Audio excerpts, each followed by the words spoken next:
The smell of antiseptic and the low beep of machines were the first things I noticed. The second was the intake nurse looking up from her screen, her expression shifting from routine concern to something worse. Pity. She said the words slowly. "Your insurance was terminated 3 months ago." The crippling pain in my side was suddenly secondary. The bill for that visit was $14,200, and my father's explanation didn't come with a phone call. It came from a lawyer. I was 24 years old, and for my entire adult life, my health insurance had been a line item on my father's family plan. A fact I never questioned until that moment in the ER. He didn't just forget to pay a bill. He removed me to make room for someone else. My emergency wasn't just a medical crisis. It was the moment a family safety net I never saw being cut finally gave way. And the freefall that followed would reveal a calculation made in quiet, one that treated my health as a negotiable expense. To understand how a parent could secretly cancel their child's health insurance, you have to understand the currency in my family. It wasn't love or even money. It was convenience. I was the easy child, the one who didn't make waves. When I was 10 and broke my wrist falling off my bike, I rode home with my arm cradled against my chest, walked into the kitchen, and told my mom it probably needed a doctor. She was helping my sister, Chloe, rehearse lines for a school play. She glanced over and said, "Can it wait until after dinner? We're in the middle of something important here." The bone was visibly bent. It couldn't wait. But I learned that day that my pain was negotiable if it interrupted someone else's schedule. This was the unspoken architecture of our home. Chloe was the investment, the star, the future. I was the backup plan, expected to run quietly in the background with minimal maintenance. Her allergies required weekly trips to a specialist. My asthma was met with a generic inhaler from the pharmacy and a reminder to just calm my breathing. Her college fund was a real account with statements. Mine was a verbal promise that evaporated the year she decided on a private university. When I asked about it, my father gave me that familiar, tired sigh. "You're resourceful, Maya. You'll find a way. She needs the structure." Need. That was the key word. Her needs were urgent, vivid, worthy of immediate resources. My needs were hypothetical problems for my future self to solve. So when I turned 22 and landed my first full-time job as a paralegal, the topic of my own health insurance came up. My benefits were mediocre with a high deductible. My father waved the idea away over Sunday dinner. "Don't be ridiculous," he said, slicing into his roast. "You're still under 26. You're on my plan. It's a top-tier PPO from my company. Why would you pay for something worse?" It felt, for a fleeting second, like an act of care. A rare piece of parental scaffolding. He made it sound like a privilege. What it really was, I later realized, was control. A way to keep me tethered to his choices, and more importantly, to keep my life from complicating his. For 2 years, that arrangement was a ghost in the machine of my life. I get a new insurance card in the mail each year, slide it into my wallet behind my driver's license, and never think about it. I used it for a yearly physical, a dermatologist visit. The explanation of benefit statements went to his address, not mine. I was an afterthought on his policy, a dependent in the most passive sense of the word. I was building my own life 600 miles away, paying my own rent, filing my own taxes, but in the eyes of the healthcare system, I was still his responsibility. Or so I believed. The cracks started with Chloe's wedding. She married Ben, a nice enough guy who worked in sales. A month after the honeymoon, my father mentioned offhand that Ben's company only offered a catastrophic coverage plan. "It's practically useless," he scoffed. "He needs to be on a real plan." A quiet alarm bell went off in the back of my mind. I pushed it down. Surely he wouldn't, not with something as fundamental as health insurance. I was wrong. The removal happened in November.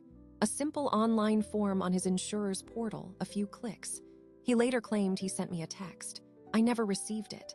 What I did receive, 3 months later, was a searing pain in my lower right abdomen that dropped me to the floor of my apartment on a Tuesday night.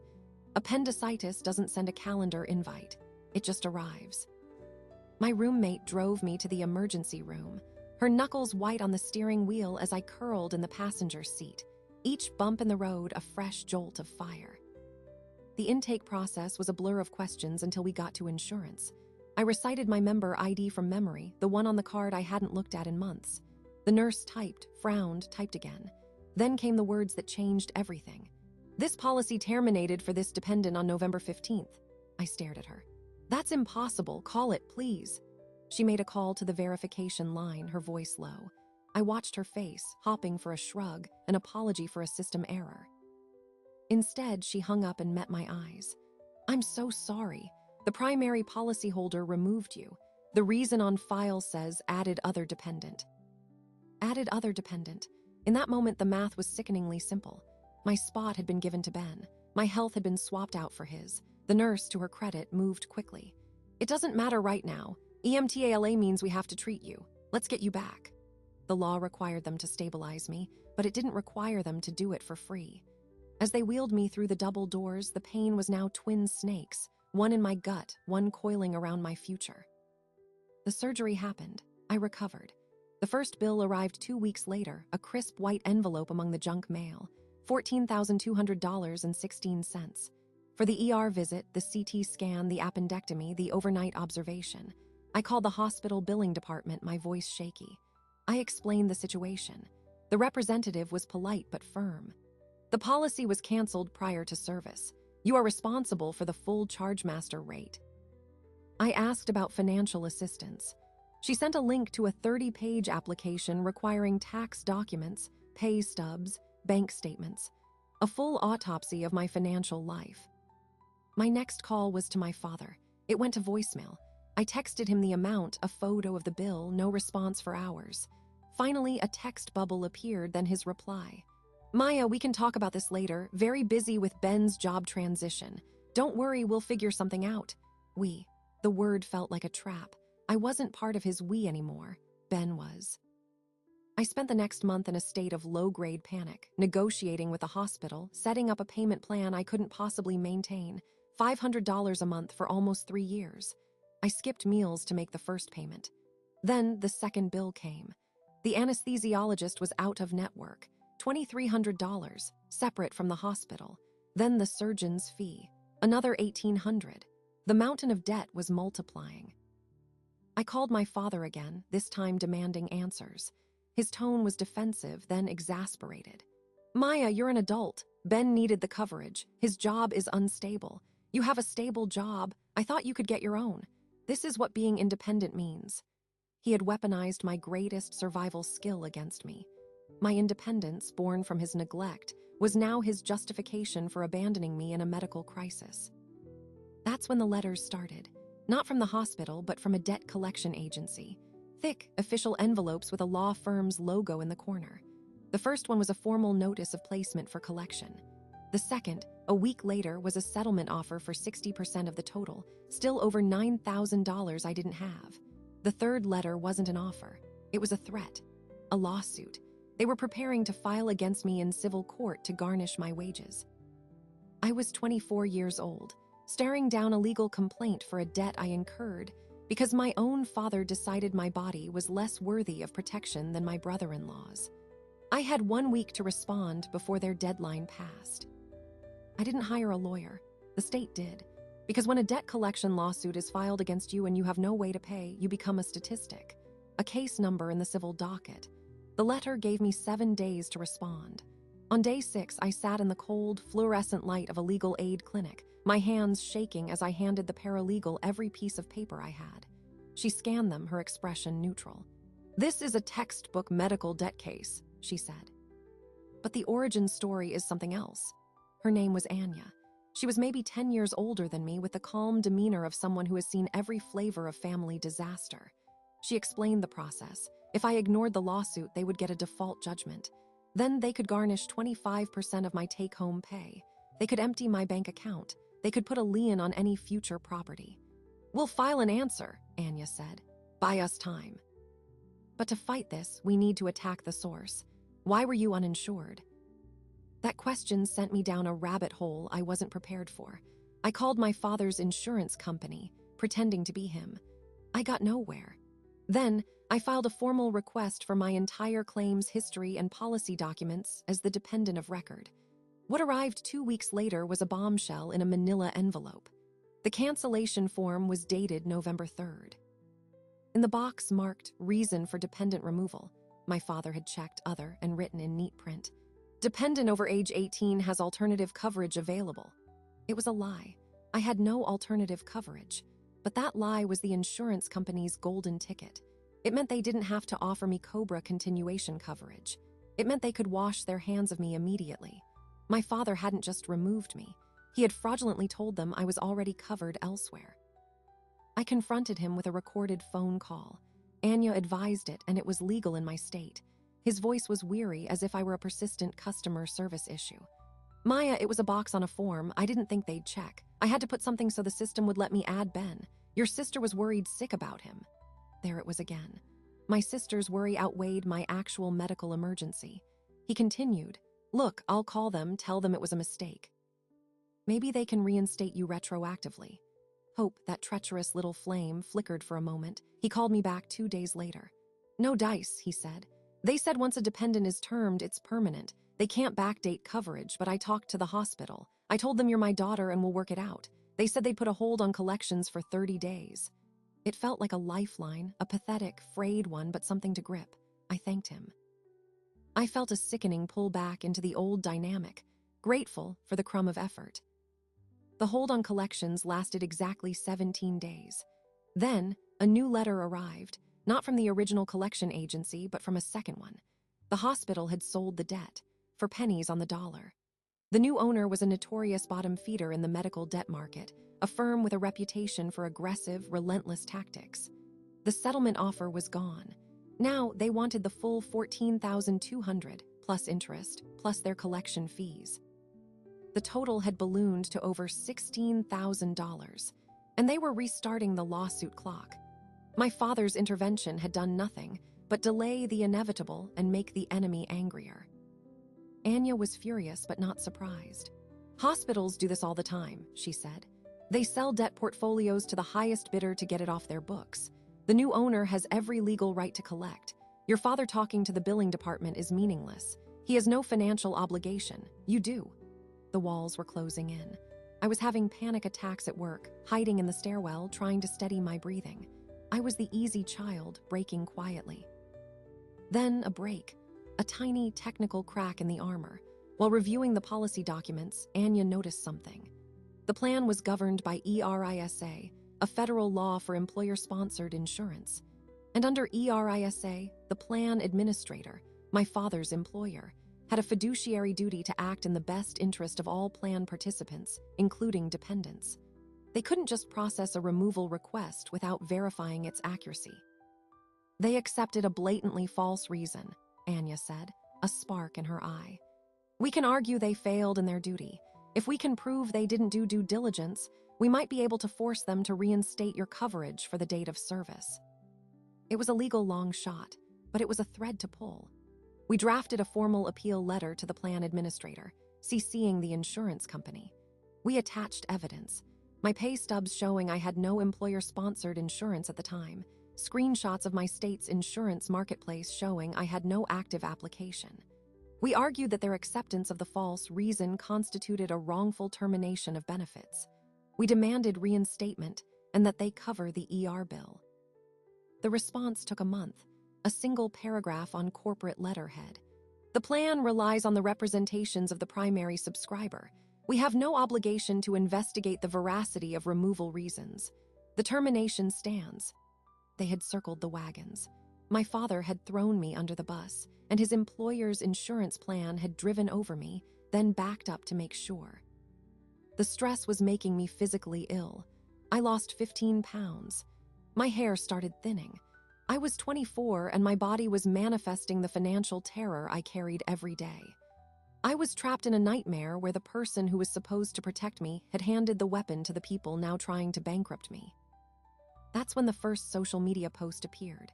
My sister, Chloe, a beautiful photo of her and Ben on a weekend getaway. The caption, "So grateful for a husband who always puts family first and parents who show us what unconditional support looks like. Blessed family first." The comments were a parade of heart emojis and "You're so lucky" from our extended family. I stared at the screen, a cold rage settling in my bones. Their unconditional support had a budget, and I wasn't in it. I did something then that I still don't fully regret. I commented, My fingers moved before my brain could stop them. I wrote, "Unconditional support must be nice. I'm currently being sued for a medical bill because Dad canceled my health insurance to put Ben on the plan. Hope the vacation was worth it." I hit post. The reaction was nuclear. Within minutes, my phone blew up. Not from Chloe or my parents, but from aunts, uncles, cousins. Messages ranged from "Is this true?" to "You shouldn't air dirty laundry online." My father called, screaming, "How dare you? After everything I've done for you, you're trying to embarrass us." I told him I was just stating a fact, that the truth was only embarrassing if it was shameful. He hung up on me. An hour later, a new message arrived. Not a call. A text from a number I didn't recognize. It was from my father's lawyer. It read, "Ms. Evans, any further defamatory statements about Mr. Evans made in a public forum will be met with immediate legal action. Consider this your only warning." My own father had sixed his attorney on me. The man who had created this disaster was now threatening to sue me for talking about it. The lawsuit from the debt collectors was one thing. A lawsuit from my own father for telling the truth was a level of betrayal I hadn't even known was possible. I showed the text to Anya. Her face went grim. "This changes the game," she said. "He's not trying to help you. He's trying to silence you. We need to go on the offensive." She drafted a new letter, not to the insurance company this time, but to my father and his lawyer. It was a single, devastating page. It stated that his fraudulent misrepresentation on the insurance form had caused me demonstrable financial harm. It cited the state statute for fraudulent misrepresentation. It demanded that he either pay the full amount of the medical debt immediately, or we would file a civil suit against him for the damages. We gave him 10 days. This wasn't about family therapy anymore. This was law. And for the first time, I saw a path through the wreckage that didn't involve me being crushed. I had spent my life being the easy child, the one who accepted less. Now, I was holding him accountable in the one language he seemed to understand: legal liability and financial consequence. The 10-day clock started ticking. My father's response didn't come in a letter. It came in a 3-page legal motion filed with the court, a preemptive strike that accused me of extortion. His lawyer argued that my demand for payment was a bad faith attempt to leverage a family misunderstanding into a financial windfall. They asked the judge to dismiss my potential suit against him and to sanction me for frivolous litigation. I was served the papers at my workplace. The humiliation was a physical burn on my skin as I took the envelope from the process server in our sleek office lobby. My father wasn't just refusing to pay. He was trying to bankrupt me with legal fees before the debt collectors even could. Anya was livid but strategic. "This is a bullying tactic," she said, spreading the motion on her desk. "They want you to back down because you can't afford a two-front legal war, but it also shows they're scared. We have to call the bluff." We filed our own motion in response, attaching every piece of evidence: the fraudulent cancellation form, the text where he admitted to lying, the hospital bills. We argued this was not a family misunderstanding, but a deliberate act of fraud with quantifiable damages. The court set a hearing date 2 months out, 2 more months of living in limbo. But the debt collection lawsuit didn't pause for our family drama. The new, aggressive agency moved for a summary judgment. They argued there was no dispute. I had received the services, I had no insurance, I owed the debt. Their motion included an affidavit from a hospital billing director affirming the charges were usual, customary, and reasonable. Anya fought it, arguing the amount was inflated and the chargemaster rates were predatory, but the judge was unsympathetic. The law was coldly clear. I owed the money. He granted the judgment. Now it wasn't just a threat, it was a court order. The agency could now legally enforce it. The garnishment notice arrived at my employer the following week. Human Resources called me into a small, windowless room. A sympathetic woman from payroll slid a document across the table. It was a writ of garnishment. They were required by law to withhold 25% of my disposable earnings every pay period, starting immediately. I did the math in my head, my vision blurring. After rent and utilities, that garnishment would leave me with about $100 a week for food, transportation, everything. I was a professional, a paralegal, and I was about to be financially gutted. I walked out of that room, past my colleagues, and felt a fundamental split in my identity. The competent employee on the outside, the one filing motions and organizing depositions. And on the inside, a debtor, a statistic, my father's discarded dependent. I called Anya from the parking garage, my voice breaking. "They're taking my wages. I can't survive on what's left." She was quiet for a long moment. "There's one more avenue," she said, her voice heavy. "It's nuclear, and it will burn every bridge that's still smoldering. But it might be the only way to stop the garnishment and get the debt dismissed." She explained a provision in my state's consumer protection law. If a debt was incurred as a direct result of another party's fraudulent act, and that fraud was reported to and substantiated by a state agency, a judge could vacate the judgment and shift liability. In plain English, if I could get the state to officially nail my father for insurance fraud, I could use that ruling to wipe my own slate clean. "You have to file a complaint with the Department of Insurance," Anya said. "Formal, on the record. They'll investigate him. Not the insurance company, but him personally, for lying on that form." The air left my lungs, reporting my own father to a state regulatory body. It felt like crossing a line from which there was no return. This wasn't a civil lawsuit between us. This was inviting the government into our family mess, with the potential for fines, penalties, and a permanent mark on his record. I thought of my mother, of Chloe. This would detonate whatever fragile peace remained. But then I thought of the garnishment notice, of choosing between groceries and bus fare.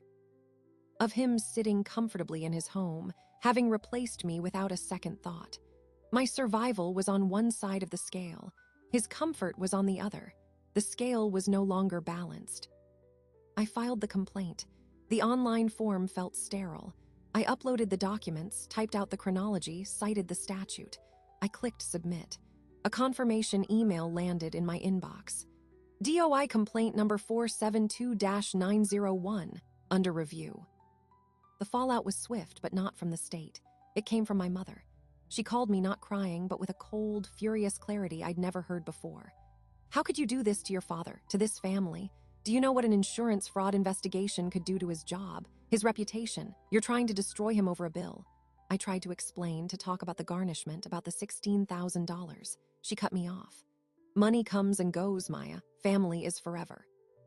You're throwing away forever for a temporary problem." In her mind, my financial ruin was a temporary problem. His inconvenience was a permanent crisis. 3 days later, the Department of Insurance called. An investigator, a man with a calm, procedural voice, asked if I would answer a few questions. He confirmed they had received my complaint and had obtained the records from the insurance carrier. "The reason for termination listed on the form appears to be factually inaccurate," he said, as if commenting on the weather. "We will be contacting the policyholder, your father, for his statement." "Do you have any documentation of him acknowledging the inaccuracy?" I sent him the audio file of our phone call. The one where he said, "It was a box on a form. I didn't think they'd check." The investigator thanked me and said the process could take several weeks. I hung up, feeling numb. The machinery of the state was now engaged. I had set it in motion, and I couldn't stop it. Then, the unexpected pivot. A letter arrived from my father's lawyer again, but this one had a different tone. No threats. It was a settlement offer. My father proposed to pay the full $16,000 debt to the collection agency in one lump sum, on the condition that I immediately withdraw the Department of Insurance complaint and sign a non-disclosure agreement preventing me from ever speaking about the insurance cancellation or the debt publicly. They would also drop their motion for sanctions against me. It was a clean, expensive wipe of the slate. He would pay to make the problem and my voice go away. Anya looked it over. "It's a good offer financially," she said cautiously. "The debt disappears, the garnishment stops, you're made whole." "And the NDA?" I asked. "It's broad, it would silence you on this forever. In exchange for his money, you agree to pretend it never happened." That was the real price. Not the money, he had that. It was my story, my truth. He was willing to pay $16,000 not for my health, but for my silence. To preserve the family narrative, where he was the generous provider, and I was the independent daughter who never needed help. To keep his reputation spotless for his job, for his friends, for Chloe's perfect family-first social media feed. I had 72 hours to respond. I spent the first 48 in a fog of conflict. $16,000 was freedom. It was breathing room. It was getting my life back from the brink, but signing that NDA felt like swallowing poison. It was agreeing to collude in my own erasure, to confirm that my pain was a private, shameful thing to be buried with cash. It was the ultimate lesson from my childhood. Your needs are a secret cost to be managed, not a valid claim to be acknowledged. On the morning of the third day, I still didn't have an answer. Then, my email chimed. It was a notification from the court's electronic filing system. The debt collection agency had filed a writ of continuing garnishment. It wasn't enough to take my wages. They were now asking the court for permission to levy my bank account, to take every dollar I had saved, which wasn't much, but was everything to me. The emergency fund I'd scraped together over years of being the easy, frugal child. $512. They wanted to take it all. That was the moment. The wait, it gets worse moment that snapped everything into focus. They weren't just taking my future earnings. They were coming for the past ones too. For every meal I skipped, every second-hand item I bought, every small act of discipline I'd performed to build a shred of security. They were going to vacuum it out of my account because my father had decided my brother-in-law's peace of mind was more valuable than my actual body. I looked at the settlement offer and I looked at the new garnishment writ, and I realized something fundamental. My father's money, even if it cleared the debt, would never be clean. It would be hush money, a payoff to keep his fraud quiet. Accepting it would mean I agreed my health had a price and my voice could be bought. It would mean I was still, and always, the easy child. The one who accepted the quiet, convenient solution. I called Anya. My answer is no, I said. My voice didn't shake. I'm not withdrawing the complaint and I'm not signing his NDA. She was silent for a beat.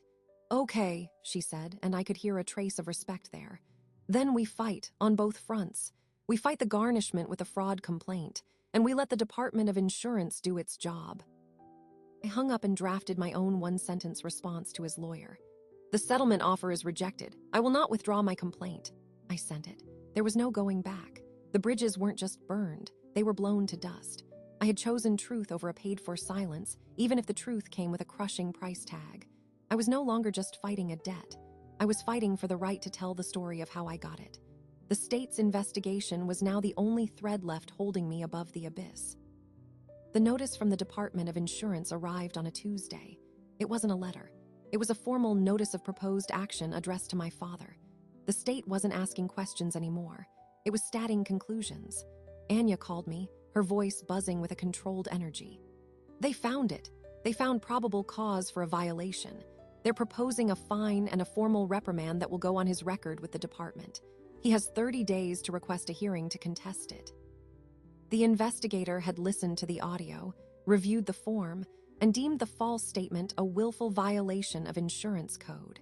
It was a small, bureaucratic hammer, but it was real. My father didn't call me. His lawyer called Anya. The bluster was gone, replaced by a strained formality. They were now willing to discuss a global resolution. No more NDAs, no more sanctions, just a resolution. We met in a conference room at Anya's legal aid office. My father's lawyer was there, but he wasn't. It was a telling absence. His lawyer laid out a new proposal. My father would pay the full judgment to the debt collection agency immediately. In return, I would submit a formal statement to the Department of Insurance that I was satisfied with the financial resolution and would not oppose if they closed their case with a warning letter instead of a formal reprimand. The fraud finding would stand in their records, but the public penalty would be softened. Anya looked at me. This is your call. The money clears the debt. The state's finding still stands as a matter of record. The difference is the scale of the consequence for him. I thought about it. A formal reprimand versus a warning letter. Both meant he was guilty. One was a slightly darker mark. The money was what I needed. The truth was already on paper. I want the payment wired to the collection agency within 48 hours, I said. Once I see the garnishment release and the debt marked satisfied, I'll submit the statement. His lawyer nodded. It was done. 2 days later, the money moved. A cashier's check from my father's account for $16,422.11, the full judgment amount plus court costs, was delivered to the collection agency's attorneys. They filed a satisfaction of judgment with the court. The garnishment order was lifted. The levy on my bank account was withdrawn. The lawsuit against me was dismissed. The mountain of debt evaporated. The physical relief was so profound, I slept for 12 hours straight. I submitted my brief statement to the Department of Insurance as promised. They closed the case with a final warning letter to my father, noting the violation and warning that future misconduct could result in severe penalties. I got a copy. It was 3 paragraphs of dry bureaucratese that translated to, "You got caught." I expected silence from my family. I expected the permanent freeze. What I didn't expect was the envelope that arrived a month later with my mother's handwriting on it. No return address. Inside was a single sheet of paper, a photocopy of a document. It was a change of beneficiary form for my father's life insurance policy, dated the week after the DOI case closed. He had removed me as a beneficiary. In the blank where it asked for the reason, he had written a single word: estranged. It was the final, petty, perfect symbol. He couldn't control my health insurance in life, so he removed me from his death benefits. He was writing me out of the story of his life, past, present, and future. It should have hurt. Instead, it felt like a correction, a final severing of a tie that had always been conditional. I wasn't his beneficiary because I had never truly been his beneficiary. I had been a line item, and now that line item was zeroed out. I framed the garnishment release notice and hung it in my apartment. A strange trophy, proof I had survived a system designed to crush people. Anya helped me enroll in a real, independent health insurance plan through the state marketplace. I paid the first premium myself. The card that came had only my name on it. No parent, no policyholder above me. It was the most expensive piece of plastic I owned, and it was mine. Months passed. I rebuilt my savings slowly. The constant low hum of anxiety began to fade. I didn't hear from my parents or my sister. I saw, through the distant window of social media, that Chloe's boutique launched. The branding was generic, the website clunky. I felt nothing. Their world and its priorities were no longer my orbit. The surprising detail, the one I never saw coming, came from an old college friend who still lived in my hometown. She sent me a message. "Saw your dad at the grocery store. He was buying those fancy pre-made salads. He looked older. He was telling the cashier a story about how his daughter is a paralegal in the city, how she's so independent, how he never has to worry about her." She asked if that was a new development. I read the message 3 times. There it was, the final rewrite. In the absence of my compliance, he had simply revised the narrative. The daughter he dropped from his insurance, and his will was now, in his public telling, a symbol of his successful parenting. My independence, forged in the crucible of his neglect, was now his boast. He had taken the very harm he caused and repackaged it as his legacy. That was the moment I understood the full victory. It wasn't in the money, or the lifted garnishment, or even the state's warning letter. It was in my complete and total irrelevance to his story. He could no longer use me, so he invented a version of me he could brag about. I was free. Not because he let me go, but because I finally saw that his version of me was always a fiction. The easy child was gone. In her place was someone who knew the price of her own health, who carried her own insurance, and who would never again mistake convenience for care. The story that started in an emergency room with a nurse's look of pity and a $14,000 surprise ends here. Not with a family reunion, but with a quiet apartment, an insurance card in my own name, and the certain knowledge that some debts get paid and some get canceled. The system didn't save me. I navigated its cracks with the help of a legal aid attorney and a state investigator who cared about forms. My family didn't save me. I saved myself by finally demanding that the facts be put on the record. The bill was paid, but not by me. The cost was a family, but it was a cost they had already spent years ago. All I did was stop pretending the account was still open. So what do you take from a story like this? That families can be cruel, that the healthcare system is broken. Those are both true. But the lesson that stayed with me, carved into bone by the whole ordeal, is more specific. It's about the infrastructure of your own life. We assume the foundations are solid, the roof over our head, the family behind us, the insurance card in our wallet. We don't audit these things until they collapse. My father didn't see himself as committing fraud. He saw himself as solving a logistical problem for the child he preferred. The system didn't see me as a victim of that fraud. It saw me as a debtor. And in the gap between those two perceptions, I almost drowned. If you are watching this and you're on a parent's health insurance plan or any shared policy, do one thing today. Call the member services number on the back of your card. Verify your coverage is active. Request electronic explanations of benefits be sent to your own email. You are entitled to that information. Your health is not a passive benefit.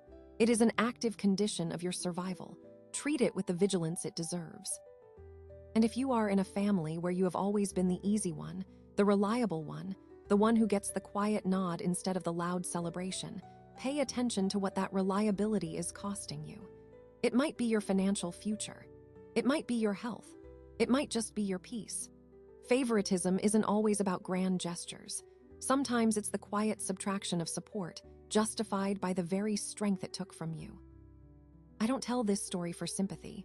I tell it as a cautionary map. The landmarks are a hospital intake desk, a lawyer's letter, a state investigator's file. The territory is what happens when the people who are supposed to be your safety net decide you are the weight they need to drop. Walking away from that dynamic, legally, financially, emotionally, is not betrayal. It is the most profound form of self-defense.